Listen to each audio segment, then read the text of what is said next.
Galera, olha só, hoje tá voando mesmo, né? Hoje o bagulho tá doido mesmo.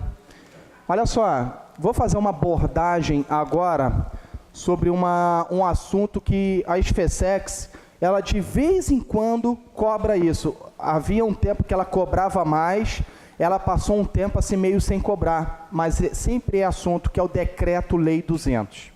Beleza? Então, eu vou falar sobre a estrutura da administração pública, né?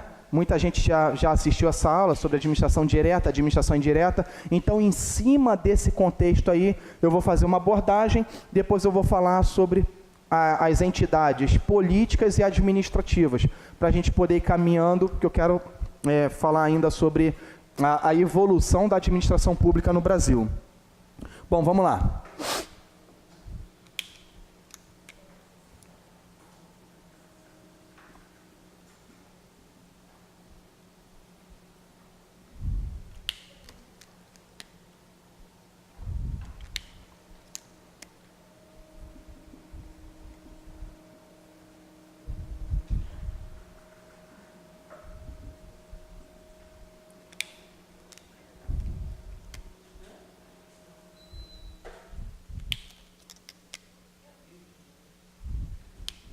Olha só, pessoal, quando a gente pega o artigo 37, caput do artigo 37 da Constituição Federal, lá fala sobre o tal da administração direta e administração indireta. Administração direta e administração indireta. O que seria a administração direta e o que seria a administração indireta? Eu posso dizer que a administração direta é o Estado, nas suas esferas federais, estaduais, distrital e municipal. Beleza? Então, desse lado aqui, quem é que está aqui? União, estados, Distrito Federal e municípios. Beleza?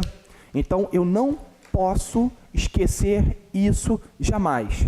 Por quê? Porque essa galera aqui, elas são pessoas jurídicas de direito público. E a gente já sabe bem quais são as funções, né, típicas do Estado: controlar, fiscalizar, regular e sancionar. Então, essa galera aí, eles fazem exatamente... Não precisa passar baixado, meu filho. Passa e dá tchau ali para a câmera ali, ó. Fiscalizam, controlam, regulam e sancionam. Beleza? Ah, você quer entrar? Olha só. Tem umas palavrinhas que eu não posso jamais esquecer aqui, que são atribuídas a essas pessoas aqui. Bom, palavras que eu não posso esquecer de maneira alguma. Desconcentração. Desconcentração. Desconcentração. Rodrigo, o que seria desconcentração? CO, criar órgão, CO,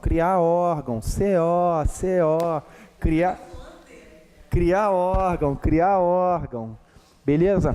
Isso aqui é uma delegação de competência interna. Exemplo para eu entender a desconcentração. Olha aqui, ó, um exemplozinho simples aqui, ó.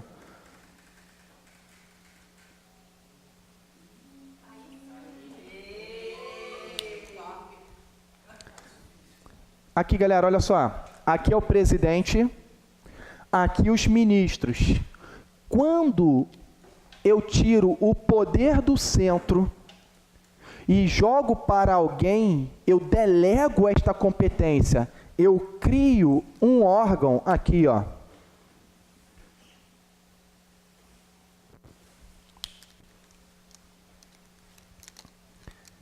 Isso aqui é a desconcentração. Então, eu sou presidente, quero criar mais um ministério, que foi o que aconteceu recentemente com o Temer. Criou o Ministério da Segurança Pública. Desconcentração. Sacou? Então, toda vez que eu estou criando um órgão interno da pessoa jurídica, isso é desconcentração. No caso da União, criação de ministérios. No caso dos demais aqui, criação de secretarias. Beleza? Há um tempo atrás, o governo do estado do Rio de Janeiro criou a Secretaria LGBT. Então, quem passa ali no centro da cidade e olha para o prédio da Central do Brasil, vê uma bandeira com arco... É a Secretaria LGBT. É lá. Entendeu? Então, essa secretaria, ela se fundiu agora com algumas outras, teve uma reforma, e na época o pessoal ficou, pô, que é isso, e não sei quem, não sei que lá. Há pessoas que eram a favor, existiam pessoas que eram contra, mas enfim, foi desconcentrado, criou mais um órgão, criou. Então, quando eu estou falando aqui, ó, CO, criar órgão, beleza? Eu estou falando da desconcentração. Show de bola? Bom, outra palavra que eu não posso esquecer, na verdade, duas palavras. Hierarquia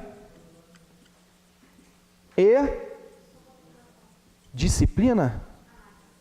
Não, é subordinação mesmo. Hierarquia e subordinação. Galera, quando eu olho para o organograma,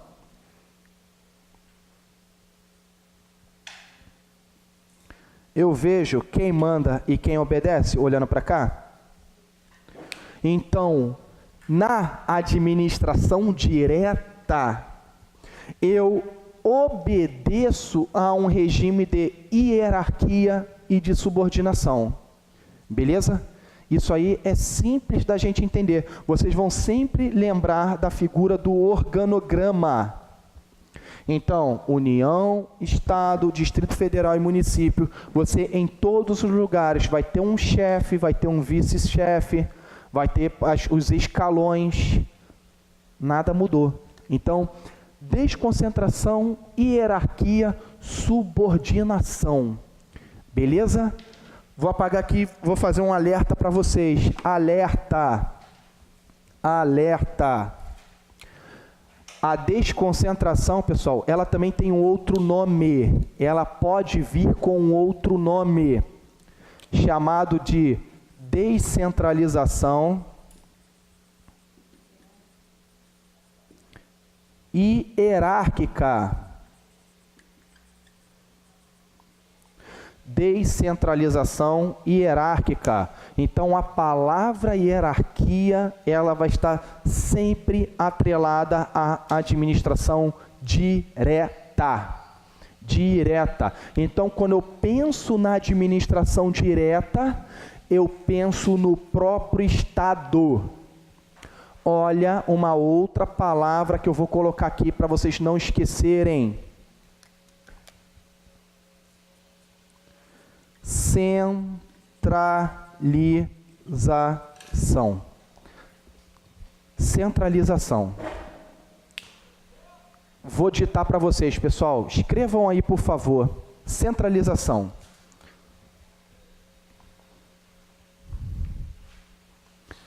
Centralização é quando o próprio Estado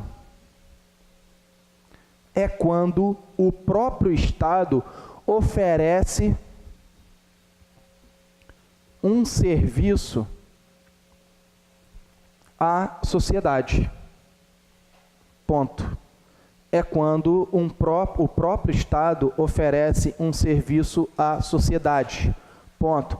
Exemplo: hospitais públicos, escolas públicas, delegacia. Então, esses serviços prestados diretamente pelo Estado são chamados de serviços centralizados.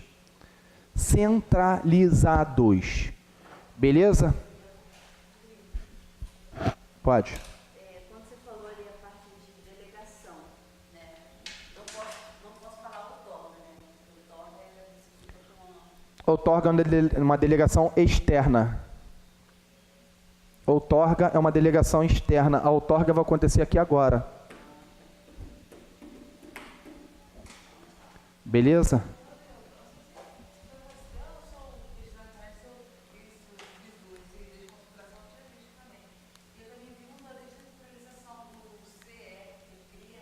Vamos falar agora. Nós vamos falar agora. Nós vamos falar agora. Foi eu que coloquei. Foi eu que coloquei.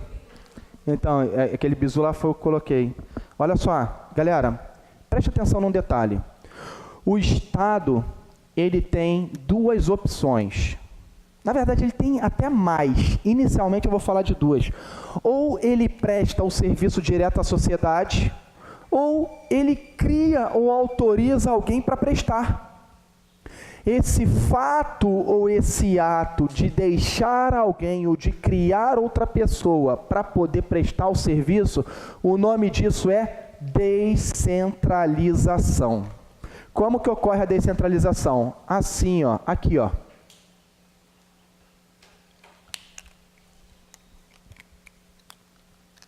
Descentralização.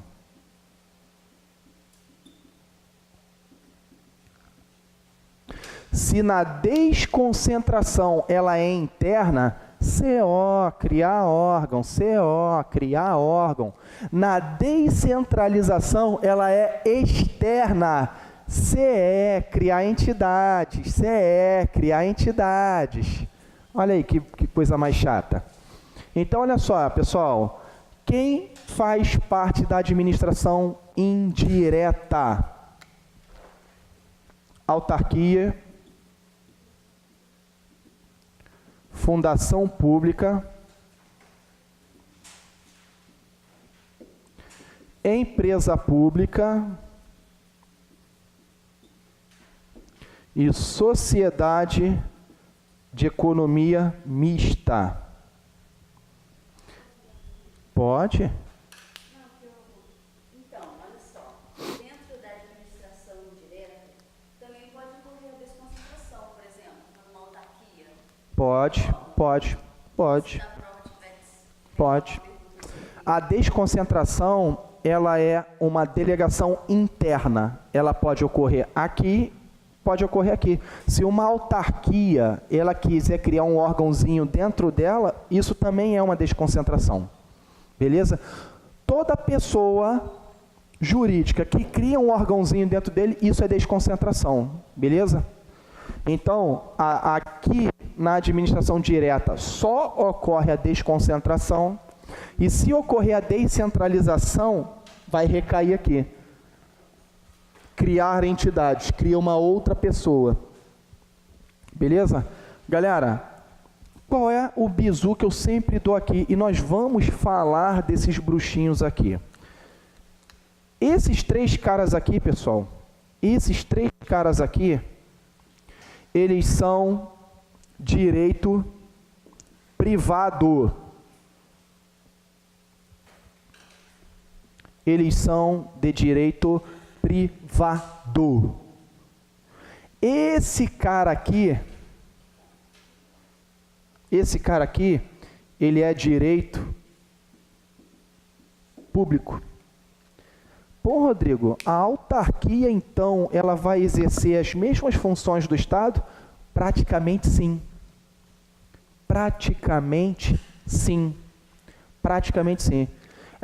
Eles vão ter também as mesmas mordomias, regalias e tudo mais de IAS? Sim. Uma pessoa jurídica de direito público. Só que ela não faz parte da administração direta. Ela faz parte da administração indireta. Porque isso aqui foi uma jogada que aconteceu na época do governo militar. O que aconteceu? Já que tu me perguntaste por que a autarquia está aqui e não está aqui, vou te contar uma coisa. Eu posso contar essa coisa quando eu estiver falando da evolução da administração? Porque eu vou entrar na linha do tempo e eu quero te mostrar com datas. Eu quero ser detalhista para te dar a melhor explicação do mundo.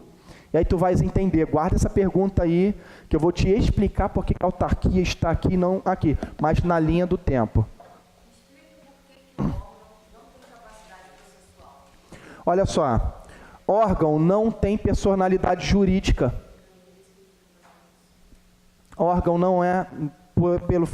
Para que tenha capacidade, necessita ser uma pessoa. A capacidade advém de uma pessoa. Se não tem capacidade, ou se não é pessoa, ela não vai ter capacidade processual nunca, porque ela é apenas um órgão integrante de uma pessoa jurídica. Então, órgão não tem personalidade jurídica. Você quer ver um exemplo? E eu sempre dou esse exemplo, cara, eu falo, é uma coisa muito escrota. O seu pâncreas já comprou alguma bolsa alguma vez? Você já passou assim numa loja e teu pâncreas, caraca, ele é um órgão, ele não tem vontade própria. Alguém pode falar assim, o pâncreas da Mayra, o coração da Mayra, o pulmão da Mayra, sempre da Mayra, porque eles representam você, e não o contrário. Você chega, pô, não foi meu braço, mano, meu braço que quis. Ele não tem vontade própria. Então, os órgãos são assim, eles são partículas internas de uma pessoa jurídica. Não tem capacidade processual, não tem personalidade jurídica, não podem contrair obrigações em nome próprio. Show de bola? Vamos prosseguir? Hã? Você sabe o que é avocar? Avocar é chamar para si, chamar para si. Isso está em relação à delegação, ato administrativo. O superior, ele pode avocar para si a decisão de um subordinado. Isso é avocação. Não. Show de bola? Galera, olha só. Vou apagar aqui e vou dar uma explicação detalhada de cada um desses bruxinhos aqui para a gente prosseguir na missão, beleza? Tranquilo? Até agora, pessoal, alguém quer fazer alguma pergunta? Tá de boa? Então vamos nessa. Aproveitem o cafezinho. Melhor cafezinho do curso de dedicação. Então, no caso, como órgão não tem, por exemplo, se você quiser supor, eu sou militar, não tem como eu entrar com processo contra o exército, entrar contra a União, né, que responde. Isso. No caso, essa é a teoria do órgão? Teoria dos órgãos. Teoria do órgão ou teoria dos órgãos. Olha só, pessoal, vou explicar aqui rapidamente sobre teoria do órgão.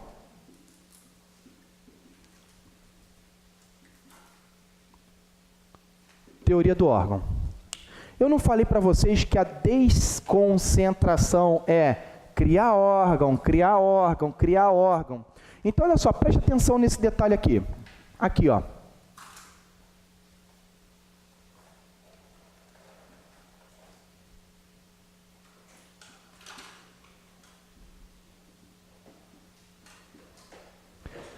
Aqui está o poder executivo.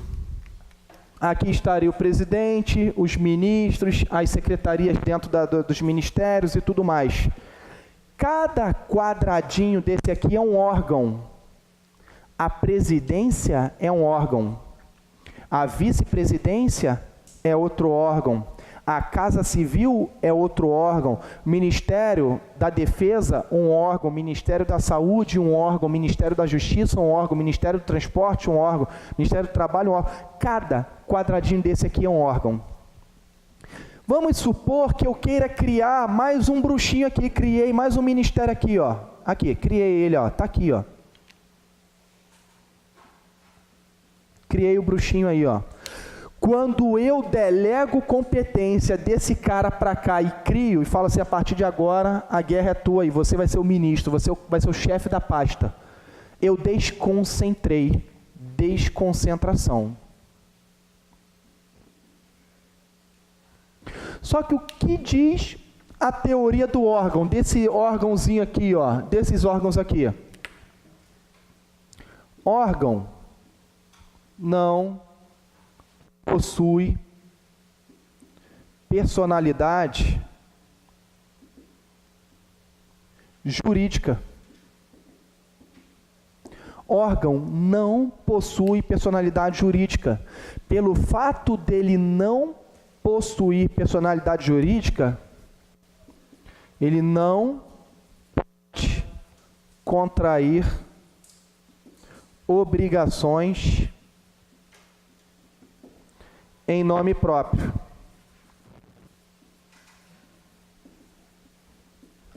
Ele não possui capacidade processual.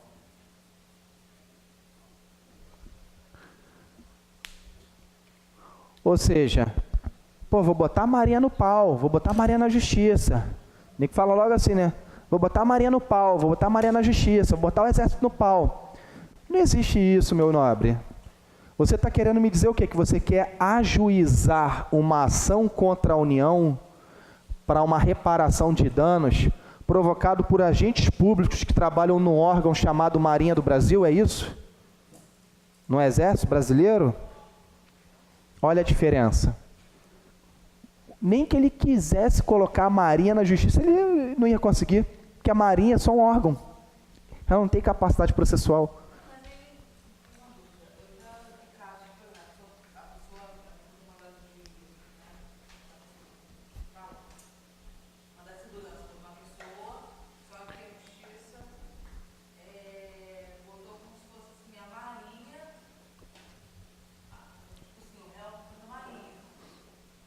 Eu fiz isso. Eu coloquei o réu, o diretor de ensino da Marinha.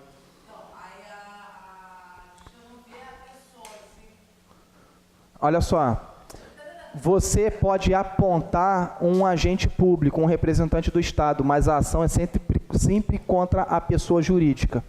Então, no meu caso, na época que eu estava brigando lá pelas questões lá que foram anuladas, que me derrubou do concurso, eu entrei com mandado de segurança e botei como réu o diretor de ensino, porque a competência administrativa era dele, mas a ação foi contra a União. A Marinha só figura aí como órgão da União, entendeu? É sempre a pessoa jurídica, sempre a pessoa jurídica, entendeu? Então vamos supor que eu tenha sofrido alguma coisa que houvesse reparação de danos. Olha só, assim, vou dar uma explicação simples. Quando eu estava no meio do processo, o advogado falou assim para mim: Rodrigo, se você entrar no outro ano para cursar, para fazer o curso de oficial, você vai ter o direito de receber todos os salários que você teria como guarda-marinho no CAW. Então você tem o direito de requerer essa reparação. Quem ia pagar ia ser a União. Alguém, entendeu? Alguém numa ação regressiva, não, obrigado. Entendeu? Então é assim que funciona. É isso aqui, pessoal. É isso aqui. Sabe por que vocês têm que ficar atento para isso aí? Em 2013, na SFSEX, caíram 8 questões de licitação em contrato. 8 na prova. 8. Em 2013. Vocês podem pegar a prova de 2013. Tem um detalhe. O Exército não pode fazer contrato administrativo em nome próprio. A Marinha não pode. Mas, pô, pegou então. Tem um monte de contrato lá que faz. Gente, é sempre em nome da União. Sempre. Ah, mas no contrato aparece bonitinho um órgão? Claro.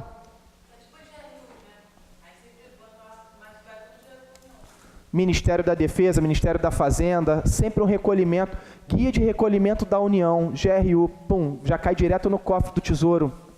Porque os órgãos, eles apenas representam, são partículas integrantes da pessoa jurídica.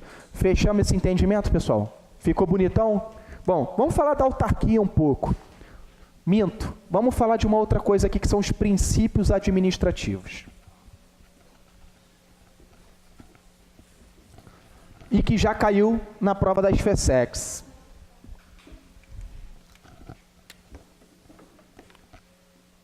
Decreto Lei 200 de quando, gente? Quando que foi? 67. Quem era o presidente? Era alguma coisa militar. Foi piada militar, sim? Foi, mas... Quem era o presidente? Gaspar? Gaspar de Lemos?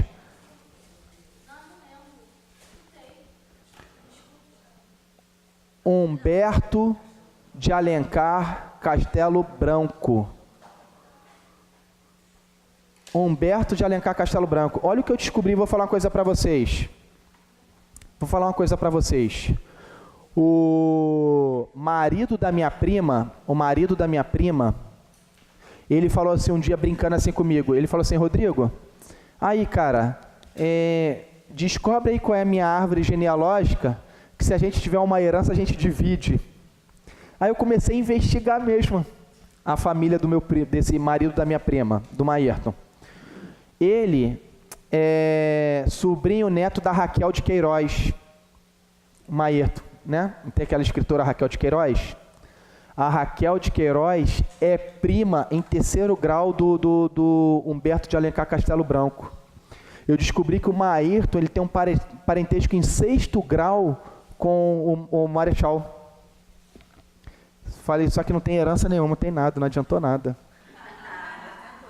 Mas tentei descobrir. Se vocês pegarem e pesquisar no Google, vocês vão ver que a Raquel de Queiroz, ela tem grau de parentesco de 3º a 5º grau com o Marechal Humberto de Alencar Castelo Branco. Porque ele foi fácil. Hã? Não, mas olha só, pela certidão, pelo cartório, exatamente, tem como você fazer busca. Não fui no cartório, hoje em dia é tudo digital, né, filha? Você consegue informações. Eu construí a árvore genealógica da família dele lá do Ceará e fui cruzando as informações. Bati com a Raquel de Queiroz e bati com o Castelo Branco. Pô, filho, tô aprendendo com a minha mulher, pô. Mulher? Tá maluco, quem tem mulher do FBI, pô, investigativa? Não, nunca falei mal, eu só falo verdade.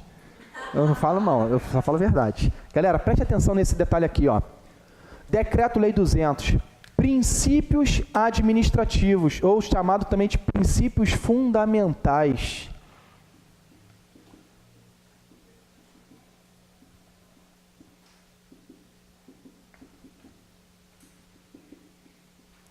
Princípios administrativos. É o famoso PDD-CC. Planejamento, descentralização, delegação de competência,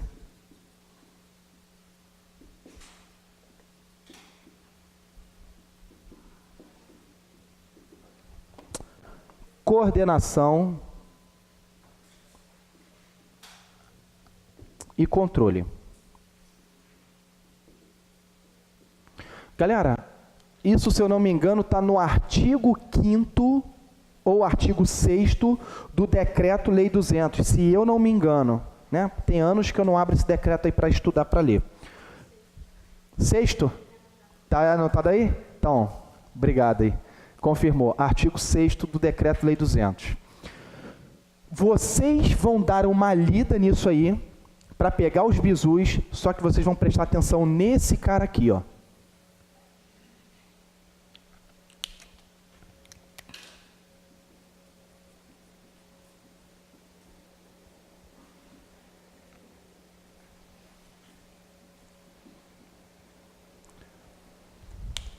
Princípio do planejamento. Caiu 2 vezes na SFSEX. Caiu 2 vezes na SFSEX. Se vocês observarem, o decreto, ele diz o seguinte, que o Estado, a administração pública, ela deve obedecer aos seguintes princípios: planejamento, descentralização, delegação de competência, coordenação e controle. Esse é o mais importante. Esse é o mais importante, porque é ele que vai estar voltado para defesa e desenvolvimento nacional. Você vai ver aí o textinho que fala sobre uma parte, um plano estratégico, e blá, e blá, e blá, e blá, aí cai aqui, ó. Cai aqui, ó.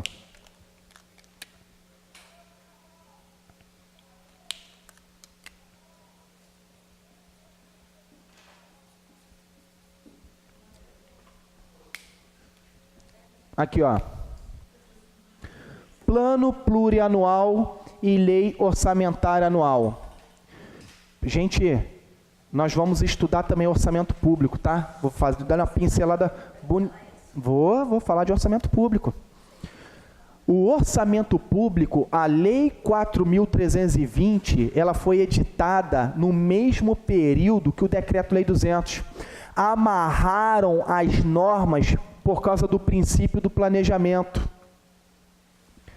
Plano plurianual e lei orçamentária anual. Então, de que maneira o Brasil ele pode se desenvolver, inclusive em relação à defesa e à estratégia, por meio do plano plurianual? Se vocês observarem no decreto, fala sobre um plano nacional de defesa, um plano estratégico. Isso não saiu do papel, não vingou. O instrumento jurídico que abraçou essa missão, que tem supra importância hoje, sobre uma coisa que nós vamos falar, sobre as políticas públicas, é o plano plurianual. Por quê? Porque é nele que estão previstos todos os programas de governo.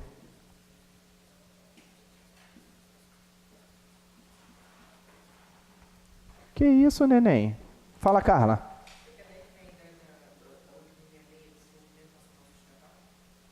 Não. Mas isso foi uma atualização recente. Inciso 4 do artigo 3º da Lei 8.666. Isso foi recente, mas não foi daqui não. Aqui é outra parada. Aqui é o desenvolvimento mesmo do país. Ele diz o seguinte, que para o país se desenvolver é necessário planejar.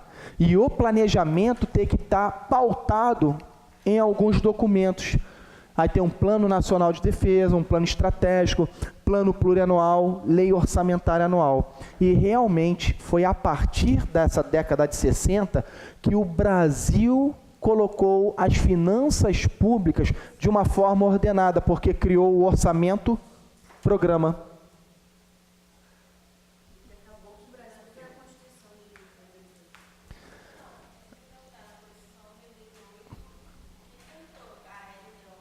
LDO, PPA, LDO e LOA foram recepcionadas na Constituição.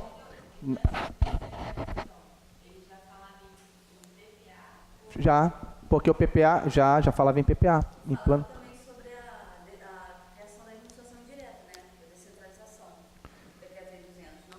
Sim, o Decreto-Lei 200 é aquele decreto que fala sobre isso que eu acabei de falar.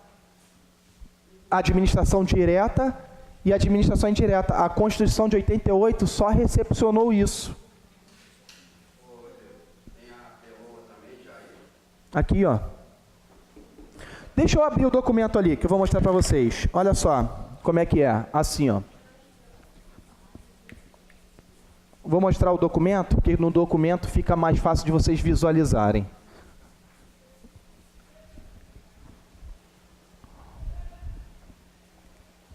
Deixa eu localizar aqui, que aí eu já digo para vocês.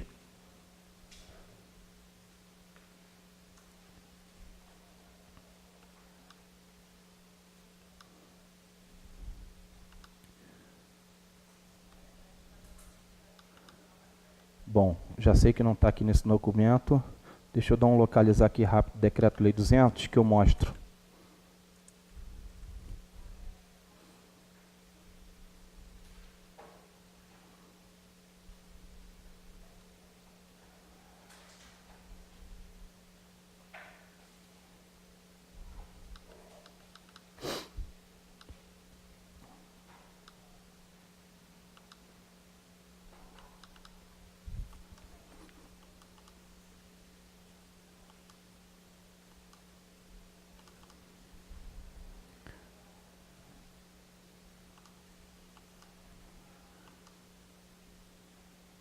Gente, mas que dificuldade para encontrar um documento.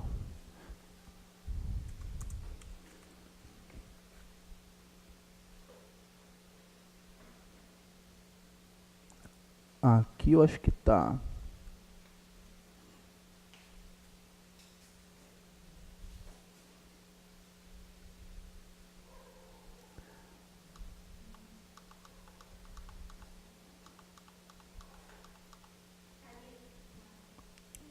é isso aqui. Olha só, pessoal.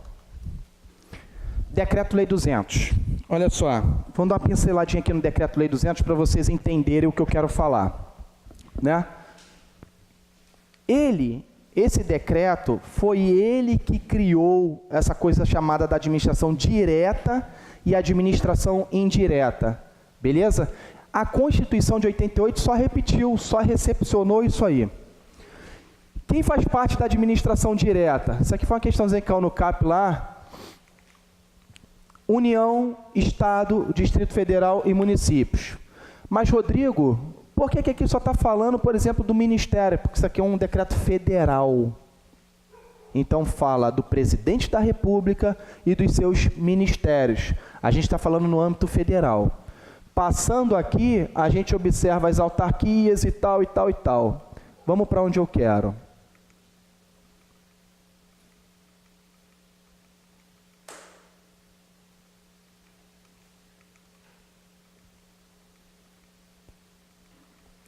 Gente, não é possível que eu não coloquei esse troço aí, não coloquei. Não coloquei, não.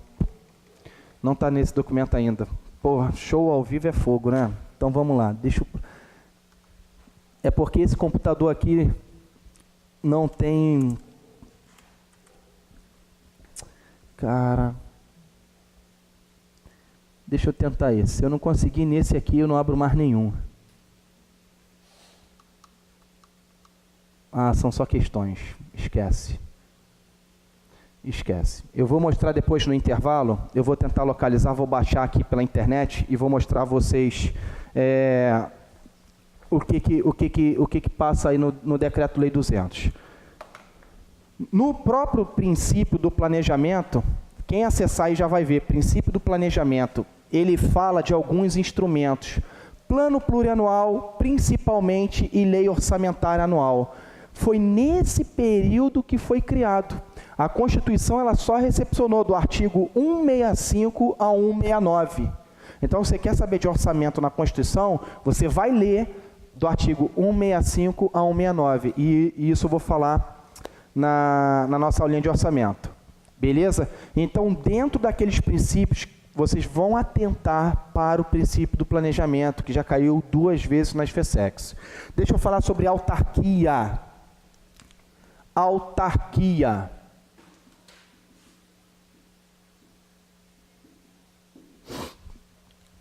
Pessoal, a autarquia, né? E depois eu vou responder a pergunta do Bruno. Por que a autarquia está na administração indireta e não na direta? Porque isso foi uma jogada. Isso foi uma jogada política sinistra. E que vai até com uma crítica do que eu vou falar, mas baseada em fatos reais. Pessoal, a autarquia ela é uma pessoa jurídica de direito público. Ela é criada por lei. Ela é criada por lei. Então a Mayra falou assim para mim: pô, Rodrigo, você quer criar uma empresa, você tem que ter CNPJ, você vai lá no cartório do registro civil de pessoa jurídica, ou na junta comercial, dá entrada lá e cria. Mas como é que nasce uma pessoa jurídica de direito público? Por lei. Beleza? Ela tem autonomia administrativa e financeira. Rodrigo, você pode me dar um exemplo aí de autarquia? Sim. Detran, INSS, ABIN, Inmetro e por aí vai. Beleza? Então, essas são as principais características da autarquia. Beleza, pessoal? Eu vou fazer um esquemão que você vai entender. Fazer um esquemão. Posso apagar aqui, pessoal? Vou fazer um esquema bacana para poder falar sobre alguns assuntos bacanas também. Vou apagar, hein?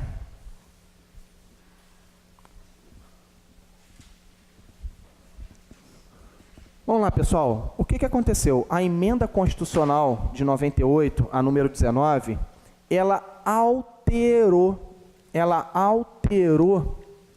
a estrutura das autarquias e criou o tal da Fundação Pública de Direito Público. E aí criou uma confusão na cabeça de muita gente, inclusive dos doutrinadores. Que o STF foi o seguinte, foi lá e meteu o bedelho, mas não explicou também muita coisa não. O nego vai lá e fala, né? Tipo assim, a gente tem que adivinhar o que está na mente deles. E aí a galera foi papá, então se ajustou da seguinte maneira. Preste atenção nesse bizu aqui que agora vai... Autarquia.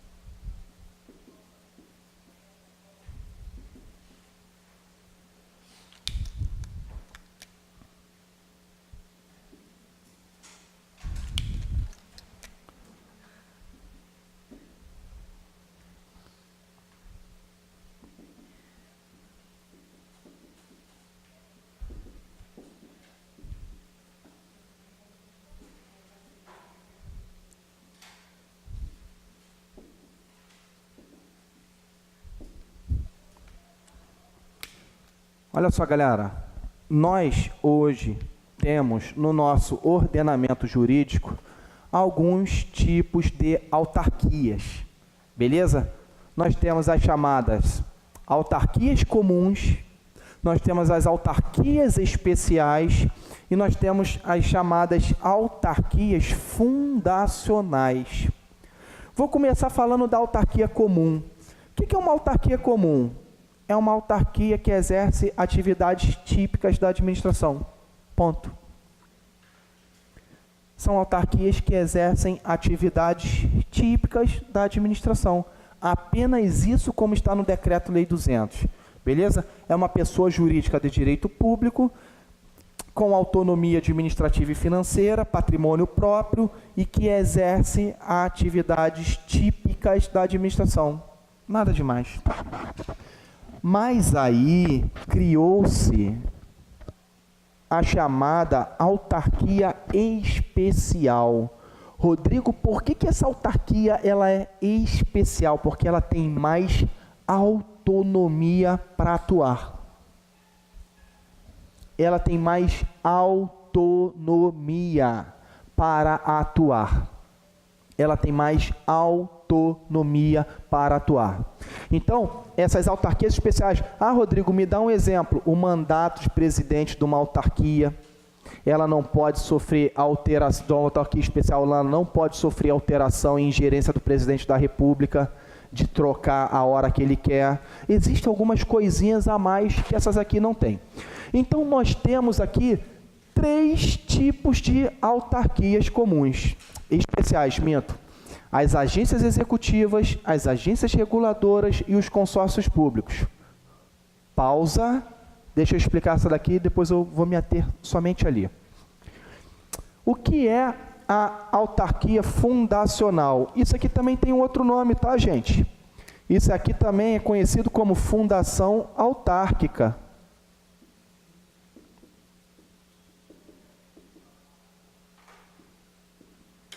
Fundação autárquica. Essas são as famosas fundações públicas de direito público. Ninguém copia, por favor. Todo mundo, attention please, look me now, look me now. Vou fazer uma prova de inglês aí, né, moleque? Então já tô... Look me now, please. Olha só. Em 98, o STF disse o seguinte na emenda constitucional: deveriam ter fundações públicas criadas por lei. Aonde ia encaixar essa fundação pública criada por lei? Lembra que eu falei para vocês que uma característica da autarquia é a criação por lei? Então, pensa comigo, se você cria uma pessoa jurídica, essa pessoa jurídica é de direito público, e você não cria nenhuma outra, onde que você vai encaixar ela dentro da administração indireta? só pode ser um tipo de autarquia. Então, essa fundação pública de direito público, a galera, virou a chamada autarquia fundacional. Porque não tinha mais aonde encaixar ela. A única pessoa jurídica de direito público, dentre aquelas 4 entidades, só era a autarquia. A galera, quer saber de uma parada? Pega esse boneco e bota aqui, ó. Plim! Virou a chamada autarquia fundacional. Então, em muitos documentos, inclusive Lei 8.112, é muito comum vocês verem assim, as autarquias e fundações, as autarquias e fundações, as autarquias e fundações. Essas fundações são essas aqui, gente. Aquilo ali, segundo o professor Marcelo Silva, o Fofinho, é um pleonasmo. É um vício de linguagem. É igual subir para cima, descer para baixo, entrar para dentro. Porque tem que chegar para o legislador e falar assim, não, autarquias e fundações não. Só autarquias, porque as fundações, esses tipos aí são tipos de autarquia. Mas nego não sabe, né, Carla Katz? Beleza? Então, tiramos a dúvida das fundações públicas de direito público? Fechou? Vamos falar desses bichos aqui rapidamente, tá, pessoal? Não vou perder tempo aqui falando com vocês a respeito disso, não. Mas também tem as fundações de direito privado, né? Elas não têm as mesmas prerrogativas da autarquia. Elas eu só vou falar depois. Aqui eu só estou falando de autarquia. Elas é só depois. Depois eu vou dedicar um tempo só para elas. Aqui, ó, elas aqui são só fundação de direito público. Como é que é o nome desse bruxo aí que você vai ver? Assim, ó, fundação pública de direito público. Beleza? Aí daqui a pouco a gente vai falar das fundações públicas de direito privado. Show? Galera, rapidamente. Agência executiva. Vocês acham que isso aqui cai em prova? Para a SFSEX? Então eu vou fazer uma abordagem bem brevezinha, só para o aluno ter uma noção, tá bom? Não vou aprofundar. Vou fazer uma abordagem rápida. Aqui, ó. Alguém ia tirar foto ou copiar alguma coisa? Poxa, me perdoa que às vezes eu sou um pouquinho... Eu não tomo um remedinho, aí eu... Ai. Vamos lá. Fala aqui rapidamente sobre a agência executiva. Agência executiva. Galera, como que nasce uma agência executiva? Como nasce uma agência executiva? Nós temos aqui, ó, uma autarquia comum ou uma autarquia fundacional. Beleza? Elas vão até o ministério.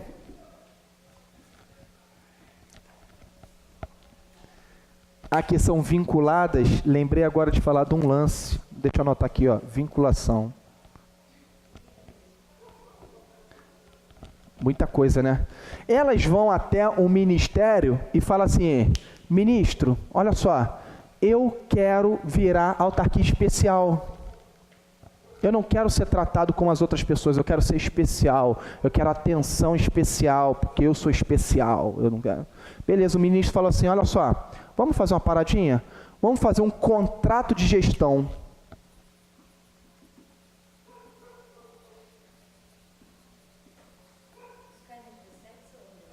Olha, é assunto que eu até hoje não vi ser cobrado, mas... Por enquanto, tipo assim, mas como está no rol dos assuntos, eu estou dando só uma abordagemzinha só para o aluno ficar... Cai sobre a agência executiva lá e, pô, que isso? Então, isso aqui é só uma abordagemzinha rápida, eu não vou nem entrar na lei aqui, estou só... Eles assinam um contrato de gestão. Esse contrato de gestão é levado para apreciação do presidente da República. O presidente, então, qualifica. Quando ele qualifica, nasce a agência executiva. Nasceu ali, ó. Assim, ó, desse jeito. Então, Rodrigo, o que é uma agência executiva? É um tipo de autarquia especial que nasce de um contrato de gestão entre uma autarquia comum ou fundacional e o seu ministério ao qual é vinculado. Esse ministro leva o presidente da República e o presidente é o único que tem competência para qualificar uma agência executiva. Ah, Rodrigo, você pode me dar um exemplo de uma agência executiva? Sim, a ABIN. Ontem eu falava sobre a ABIN. Ontem eu conversava sobre a ABIN, né?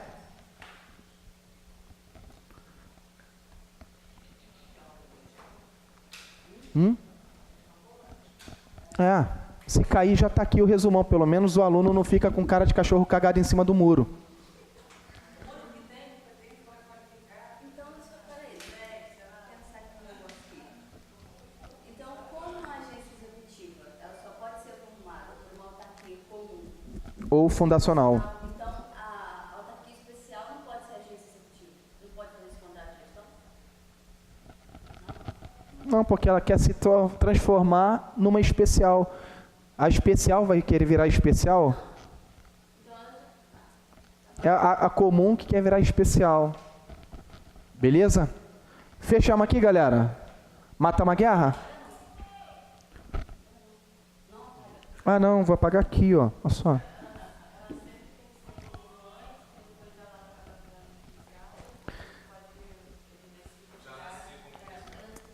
Olha só.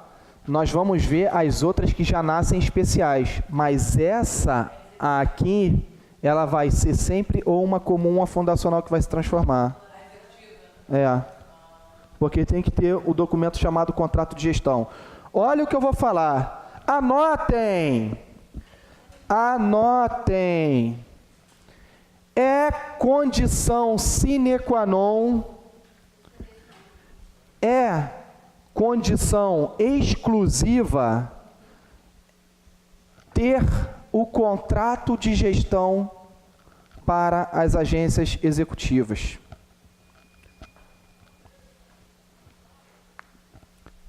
Beleza, pessoal? Então, só pode ter agência executiva se tiver contrato de gestão. Rodrigo, o que é esse documento contrato de gestão? É um documento em que essas autarquias se comprometem a atingir objetivos e metas.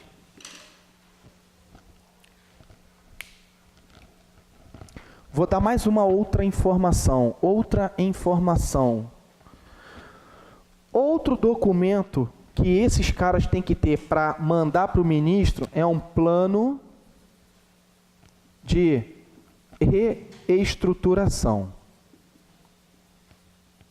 Pronto, aí eu não vou aprofundar mais não, que aí eu vou ter que entrar na lei para plano de reestruturação.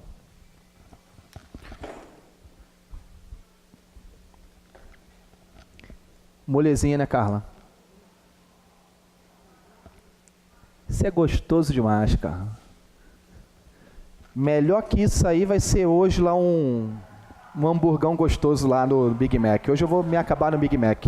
Ontem eu não fui no McDonald's, fiquei em casa de preguiça, comi angu à baiana, encomendei lá, falei, irmão, traz aquele angu à baiana aí, caprichado, chamei no azeite, mas hoje eu vou ter que me acabar no Big Mac. Fechamos aqui? Posso falar da agência reguladora? A agência reguladora é importante para vocês.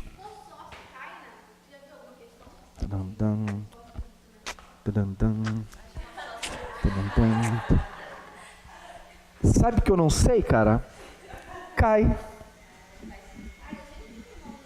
Você não vai mais se enrolar. Sabe por quê? Porque exclusive eu vou te dar um bizu de consórcio. Dan, dan, dan, dan, dan, dan. Dan, dan, dan, dan, dan.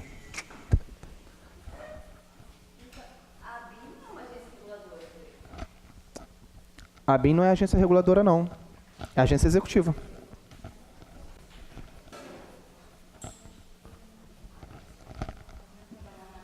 Galera, presta atenção que eu vou fazer uma abordagenzinha histórica,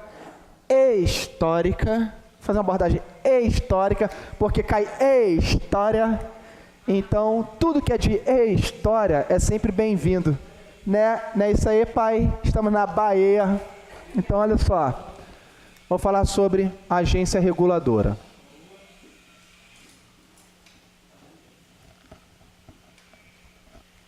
Agência reguladora. E esse a gente tem que prestar atenção, porque esse assunto aqui cai na SFSEX. 1990. Quem era o presidente, pessoal, em 1990? Tu lembra, Tamara? Collor. Fernando Collor de Mello. Então aqui, governo Collor. Não, eu era pequeno e foi a... Ai, tá vendo? Eu já tava, ó, saindo na porrada, em 1990. Eu já tava nas atividades no morro, ó, soltando pipa, ó. Galera, preste atenção nesse detalhe. Eu só vi meu pai chorar 3 vezes na vida. Uma foi em 1990. Foi quando o governo Collor assumiu. Vocês, né, não estudam assim tanto a parte de economia brasileira, mas vocês fazem uma abordagem boa em história, falando sobre os governos, os planos de governos. Vocês têm que estar na massa do sangue. PND1, PND2, PAEG. Vocês têm que saber o que é o plano de metas, né? 50 anos em 5, construir estradas, essas coisas todas vocês têm que saber. Então, 1930 a 1945, Vargas. 1946 a 1950, Eurico Gaspar Dutra. 51 a 54, Vargas. 55 a 60, Juscelino Kubitschek. 50 anos em 5, plano de metas, plano SALT, todos os planos vocês têm que saber. Depois PAEG, primeiro PND, segundo PND. Isso tudo vocês têm que saber. Vocês vão bater nesse cara aqui, ó. Esse cara, ele dizia o seguinte, vocês podem buscar imagens dele falando isso, o Brasil não tem carro, o Brasil tem carroça. Porra, maluco, tu acha que as mulheres de hoje iam querer ficar andando de fusquinha, brasilinha, chevetinho? Ele foi o cara que implantou o neoliberalismo econômico. Neoliberalismo econômico. Neoliberalismo econômico. Ou seja, né, o governo deve se afastar e os particulares, então, devem regular as suas relações. Então, junto com esse pacote de neoliberalismo econômico, desestatização e privatização. Desestatização e privatização. Por quê? Porque ele falava o seguinte, pô, irmão, na moral, tu convida a mulherzinha para sair, pô, tu chega de chevetinho, daqui a tantos anos ela não vai querer, filho. Ela quer Hilux, Toyota, quer esse carro bacana aí. Então, o que ele fez? Ele abriu o comércio para que produtos importados pudessem entrar e competir com produtos nacionais. Até então, existia um protecionismo para as indústrias brasileiras. Foi nesse período que começaram a falir muitas empresas no Brasil. Microempresas, empresas de pequeno porte principalmente. Por quê? produtos, por exemplo, chineses, não tinham condições de competir com os produtos brasileiros. A concorrência era desleal. O Brasil abaixou a taxa de importação, os produtos invadiram e o Collor falava o seguinte: irmão, olha só, quem tem coisa de qualidade sobrevive, quem não tem vai morrer, pô.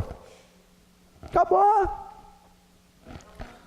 O Estado tem que se afastar. O Estado tem que parar com esse negócio de ser o abraçador da causa. Opa, olha aqui, olha aqui junto com isso aqui, conceito de Estado mínimo.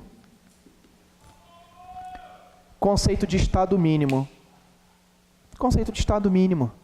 Vamos parar desse negócio do Brasil, do Estado, do governo, abraçar e ser o dono de tudo e vamos, descentralizar. Vamos chamar. Aí foram surgindo o tal das paraestatais. Petrobras, Vale do Rio Doce, as empresas chamadas estatais foram sendo privatizadas. Aqui, tudo a partir de 1990. Por que essa data é importante para nós? Porque nesta data aqui, nós temos a implementação da administração gerencial, do gerencialismo. Rodrigo, Oi. a parte do gerencialismo não foi implementada no governo Fernando Henrique, não? Olha só. Aqui ela foi implementada, lá que houve o tal do plano diretor do Bresser. Aí foi o plano diretor que disse, isso aqui é do Estado, isso aqui é do particular, isso aqui pode ser o Estado junto com o particular. Ele deu o nome aos bois. Então, a data mesmo de implementação do gerencialismo é aqui, 1990, com o conceito de Estado mínimo e o neoliberalismo econômico. 1990. Você pode chegar e botar o dedo na ferida. Beleza? 1995, houve a reforma do Estado. Plano Diretor da Reforma do Estado, o PDRE. Eu vou comentar sobre isso, beleza? Cai. Por isso que hoje eu tô por isso que eu nem dormi essa noite, 3 horas ainda, 4 horas. Tava esperando esse momento, porque eu gosto de falar disso. Plano Nacional de Desestatização foi criado aí. Aqui, foi criado pelo Collor. Aqui, desestatização e privatização. Beleza, a ideia era se desfazer de empresas que não estavam dando lucro, né? Vender. E aí a pergunta que fizeram é o seguinte: pô, meu irmão, que é isso? A pergunta era: vai botar tudo na mão do português, do particular, beleza, vai vender. Quem vai fiscalizar isso aí?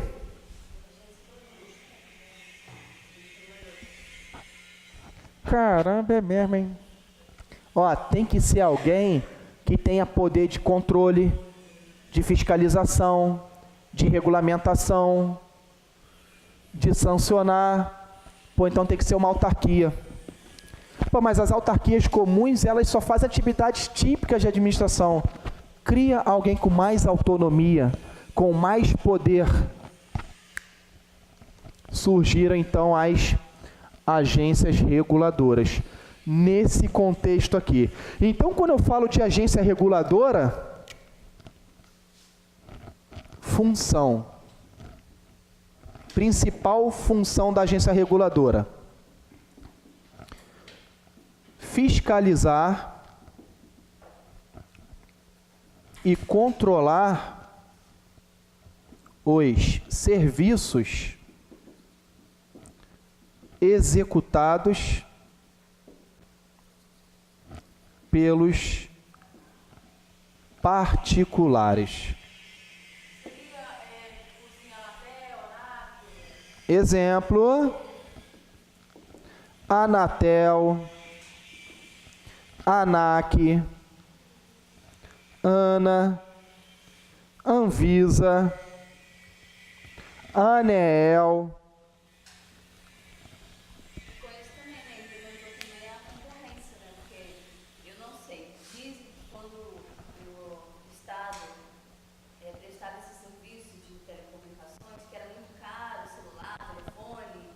Exatamente. Depois abriu a concorrência. Hoje nós só temos iPod, iPad, isso tudo, esse monte de coisa, carro Hilux, Toyota, sei lá o que, Motorola, isso e aquilo, por causa disso. Não, a parada foi boa, ele só rodou porque ele se meteu na maracutaia. Porque ele botava assim, o slogan dele era caçador de marajás. Aí estava assim com um fuzil assim. Só que o fuzil dava a volta e apontava para ele. Porque ele era o maior marajá. Outra coisa, a merda que ele fez. Ele pegou o dinheiro de todo mundo que estava investido no banco. Bloqueou. Só que 3 dias antes ele avisou para a galera da faixa dele. Aí, rapaziada, tira o dinheiro todinho do banco que eu vou bloquear tudo. E o que aconteceu? 2 dias antes disso acontecer, meu pai vendeu tudo que ele tinha e botou no banco. Minha tia quebrou com uma empresa por causa disso. Numa das contas, minha tia tinha $150 mil, que era o investimento da empresa dela, que era uma empresa de joias. Há 20 anos que ela tinha a empresa, quebrou. Não conseguiu mais capital de giro para manter. Meu pai chorou. Eu só vi meu pai até então chorar pela morte do meu tio. Chorou pela morte do dinheiro dele. Olha só, eu sei que não vai entrar, não sei se isso cai nas receitas. Por que aconteceu a inflação na época do dólar? Os preços, por quê? O que estava acontecendo ali com a moeda? Olha só, a inflação no Brasil, ela começou com a construção de Brasília. Com a construção de Brasília. O que aconteceu? O general Eurico Gaspar Dutra, ele fez um governo que ele conseguiu economizar e deixar os cofres públicos de forma saudável, as contas públicas saudáveis. Só que vocês que estudam sabem que o Juscelino Kubitschek, ele queria o tal dos 50 anos em 5. O que ele fez? Ele devastou o cofre e fez um empréstimo altíssimo com o FMI para construir Brasília e as outras coisas. Ali é que começou. O Brasil começou a pagar os juros da dívida externa e não conseguiu controlar a economia interna.